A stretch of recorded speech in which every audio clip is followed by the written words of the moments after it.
Hey, welcome to the Shade Parade Reality Recap. Let's get right into it. Garcia, while I usually don't go into stories behind stories, I think that it is important for me to understand what your circumstance was when you moved in to the defendant's home. Well, Your Honor, my circumstances, I didn't ask you a question yet. My mistake. Right off the bat, Judy is at her finest. Like, you kind of did ask a question, not meaning to start anything with Judy, right? And her fans, but you did ask a question there.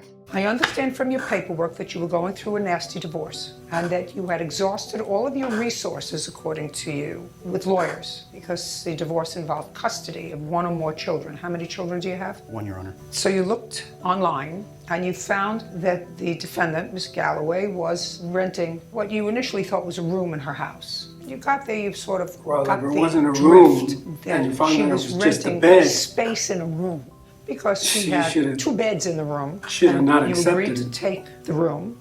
How much were you charged in rent? $150 a week, Your Honor. $150 for space in that room. Yes, Your Honor. Just a place to sleep because she moved somebody else in to the other bed shortly thereafter. Is that person here? No. It's right here. Here. So you moved in after he did. Yes. On what date did you move in? Don't know the exact date. I believe it was around October 27th, And on what date did you move out? December the 12th. So you were there about 6 weeks. Yes, Your Honor. At some point, Miss Galloway got a protective order against you, which you claim was false. Yes, Your Honor. You also claim that she took some of your property. Yes, Your Honor. And harassment and animal cruelty because Took you some of your also had a property dog or and said left that you it? put the Or dog you left your outside. own property The dog's fine there? now, I hope. He's with my wife, Your Honor. So the dog went home Yes. with your wife and son. You don't live with your wife and son? At presently, no, Your Honor. No. Were you supposed to take the dog in the first place? He was my dog, yes, Your Honor. But she agreed to take the dog. Temporarily until I got myself stable. Doesn't yes. sound like such a bad soul and doesn't sound as if it's that acrimonious anymore. Is it still? The divorce? Yes. It's still turbulent, Your Honor, yes. She must have liked your dog Everyone does. more than you. Everyone does. Hey, at least he's able to make a joke about it. Anyway, so you were there for this glorious 6 weeks. Now, you did in fact get a protective order against him. I got a temporary restraining order, yes. And did that protective order provide that he move out? No, It was just a protective order. correct. And when did you get it? I got it on December 2nd. So, in order for me to find out whether it was false or not, tell me why you applied for a protective order. Okay. On December 1st, after Dan had moved out at about 5 p.m., That's this person. correct, I wasn't feeling well, so I went to bed. And Edwin came in about 10 and woke me. You're at Edwin. Yes, Your Honor. You live there too? Yes, Your Honor.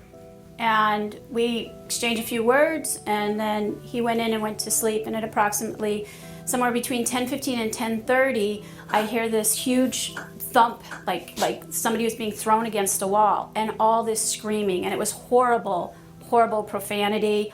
You're my best friend. You're my brother. I want to know who in the.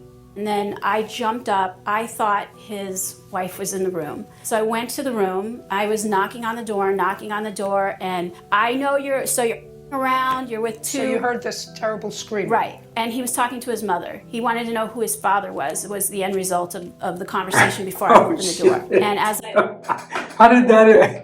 How did that conversation end? Okay, you fucking bitch. Love you, Ma.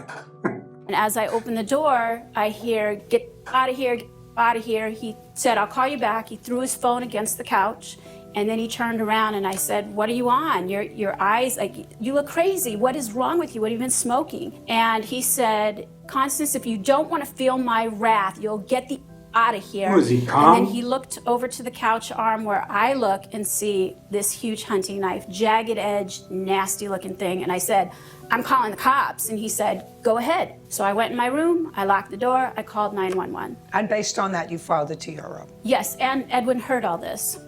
That all sound right to you? No, Your Honor. Well, Of course you not. know, Mr. Garcia, I'm really a good judge of when somebody is telling Uh-oh. me a fib. So, who were you talking to I on was speaking December to 1st? my mother on the phone. You were speaking to your mother? Yes. And what were you speaking to your mother about, Mr. Garcia? I was speaking to my mother about Constance. Really? Yes, Your And Honor. it's just...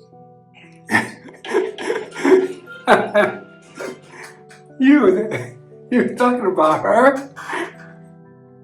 I find that hard to believe. But okay, you were talking about her. I find it hard to believe. It's going to be an interesting one. Let's get into part 2.